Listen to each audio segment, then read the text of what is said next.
Hello YouTube.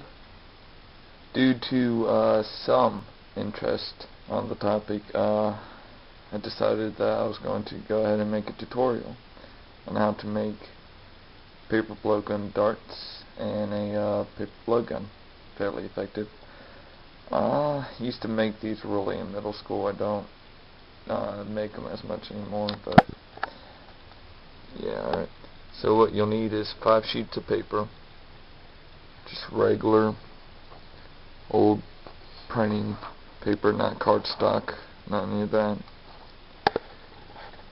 I recommend using a straight ruler, metal, with cork on the bottom. Tends not to warp as much as wood does due to moisture.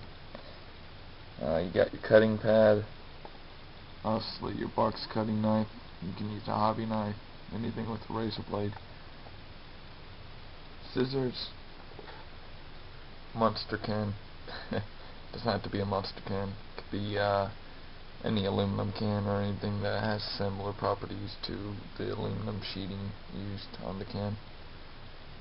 Something to mark with, like a pencil or pen. And I usually make it with glue, but I'm going to make it with tape. Alright, that's what we need.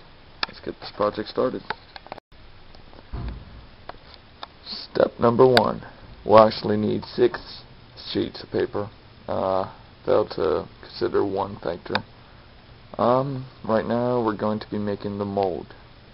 The mold is the tube that we're going to be able to wrap the other paper around and try to make it as consistent as we can.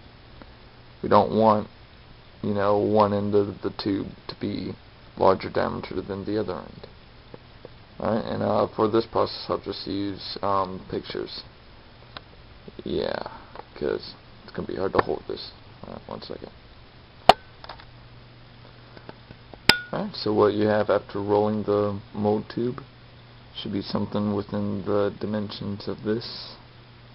You don't want it to be too wide. You don't want it to be too small. You want it to be just right, where you can reach the maximum speed with your dart, with the volume of air you have and the pressure in your chest that you're exerting on it. There's a science to this, believe it or not. Let's see. One good method I use to make sure that it's uniform in diameter from this area to this area, or that it's consistent, is I take and I roll it across a flat surface. And if it doesn't jump, if it rolls fairly smooth, then you have a good chance of having a good mold tube. The mold tube should have been folded from the 11th inch point, where it's 11 inches long. You don't want it to start rolling it up like this. You want it to roll it like this, And I'll show you why. This tube will not be used on the blowgun. It's simply a tool. This tube, however, will be. What you want to do is you want to roll it up. I'm not going to be able to do it. Might be able to do it. I'm going to pause the video and come back if I get a good angle. Get it to the camera to set somewhere. 1 second. Alright, and to make the tube that you're actually going to be firing the dart out of. Again, this is not the tube. It's just a mold. To make it, you want to take note and try to make it as consistent as you can from tube to tube. There's going to be multiple tubes in this project. To make it only one tube length is to really limit its power. So what you want to do is you want to wrap it around it tight. Put even pressure on both sides. Wrap the tip around so it slides, and then wiggle it back and forth until you get it nice and tight on both sides. It's really a technique to it that I can't really go into detail. A lot of my friends have difficulty doing this. I've tried to show them how to make tubes like this before. This doesn't make me doesn't mean like I can roll or anything good, if you know what I mean. But alright, so here's the tube. You want to make sure all of these, it's not coning out.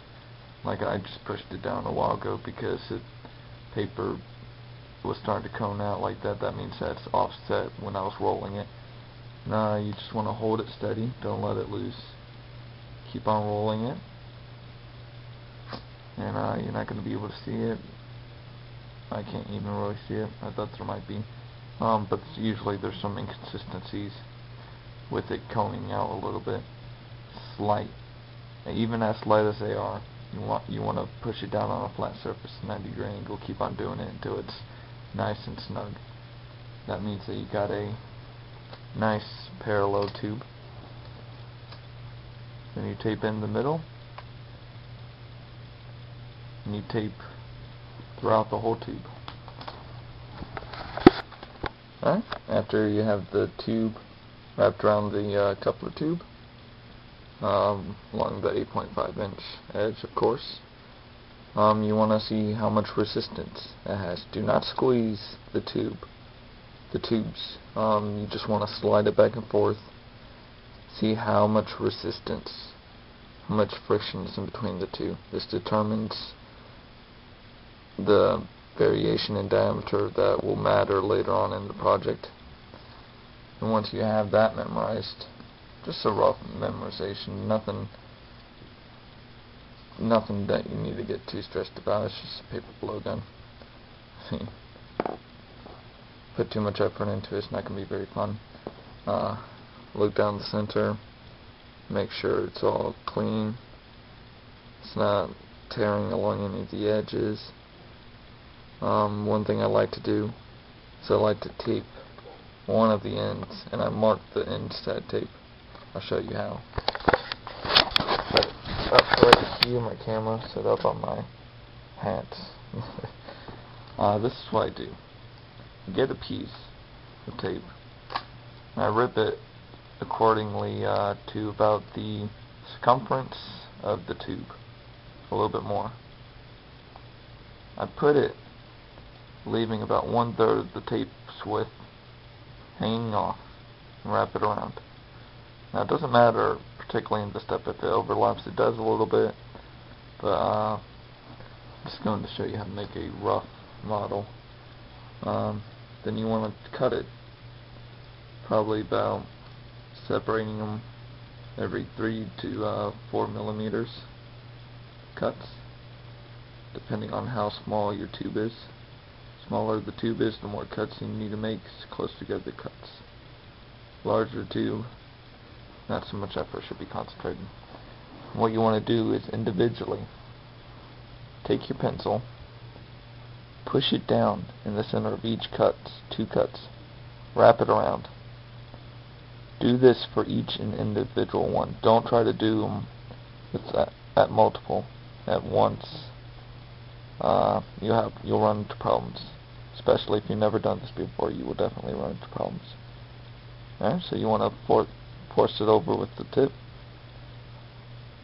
Make sure you're putting force on it. Don't just, do a sloppy job on this.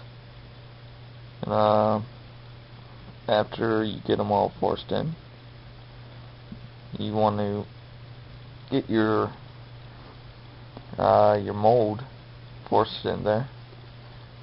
And I usually just push down, and sometimes I rotate. No necessary reason.